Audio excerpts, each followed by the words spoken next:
Hi, my name is Kathy Moine. We're here at Green Thumb Nursery today to talk about dormant roses. So I've got my shipment of dormant roses right now. I have 105 varieties available for you to choose from. And so what I wanted to go over was the new varieties we brought in for 2025, and also just to give you a little idea of what a dormant rose really is. It's not a bare root rose. These are actually in pulp pots, paper pots, in soil. So they're actually potted up, ready to go. As you can see, they're already starting to sprout. So it's just a real easy, if you can't get them in the ground right away, you can treat them like a potted plant. I would say I wouldn't wait more than 2 to 3 weeks before you plant these guys in the ground or in a container. And they're going to be giving you blooms by spring, so they grow pretty quickly. These are a really quick way to get a new rose, and these are fairly inexpensive compared to the potted roses we'll have at the end of February. So let's talk about the 2025 varieties. I've got 5 varieties. 4 of the 5 have been bred to be disease resistant. They're rust and mildew resistant, which is a huge thing for us here in Orange County. The first one I'm going to talk about, this one is called In Love Again, and this is kind of a purpley red. It's really pretty, and it's a vigorous grower. It gets about 5 to 6 feet tall. It has a moderate fruity fragrance to it, but the killer about this one here is it's got a 5-inch bloom. So these guys are going to give you a really good show-stopping bloom.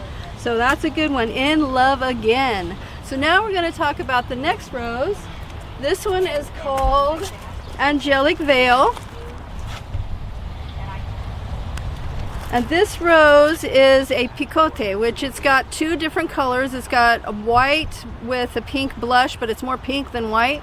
And it's a vigorous grower. This one will get about 6 feet tall, and it has a moderately fruity fragrance to it. But again, disease resistant, rust and mildew resistant is key for this rose. And it's a pretty rose. It's got that nice look to it. All right, the next one we're going to do is called Loves Me, Loves Me Not.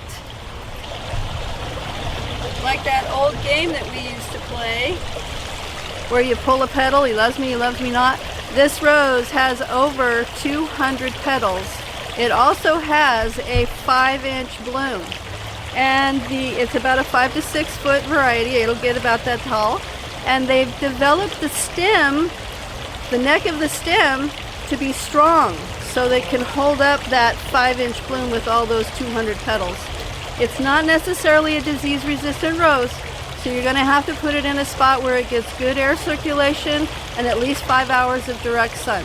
But for the payoff, and the smell is lilac, gardenia, and pineapple. It's going to smell really good, and it's going to be a big petal or big flower, so that's a good one. Loves me, loves me not. These were all hybrid teas, so that's a long stem with a single rose. So the next one we're going to talk about is a Floribunda, which is a shorter stem and clusters of rose. So I like to use those for a pop of color in the garden. This one is called Time After Time. Like the song, Time After Time. So this one has, because they're clusters, the flower's a little bit smaller, but if you notice, there is a lot of petals in that flower. So it's like a miniature version of the one we just looked at. It has a high petal count. This one is a 3 to 4 footer, and it's more wide. It's a little more bushy. You can also do these as cut flowers just because they come in clusters, and it does have a slight fragrance to it. So this is another, again, a good disease resistant Floribunda that you could use for 2025. Then the very last one we have over here is called Fly So High, which is a climber. So as you can see, it has a striped look to it. It has pink with a little bit of purple and white in there. And it's a vigorous grower. This one gets about 10 to 12 feet tall. And again, it's a very disease resistant rose, rust and mildew. And it's going to give you good vigorous growth. So it should hopefully flower the first year. Sometimes climbers take a year or 2 before they really get going. But this one looks to be like a really good climber that we can recommend, and very disease resistant. Again, rust and mildew resistant. So that's a big deal for us in California. So I hope this was helpful for you. Again, we have over 105 varieties of roses to choose from, so I think we could probably figure out something that might make it work in your garden. and we would love to see you. So come on down. We have these at the end of February. So come on down. We'd love to see you. Have a great day.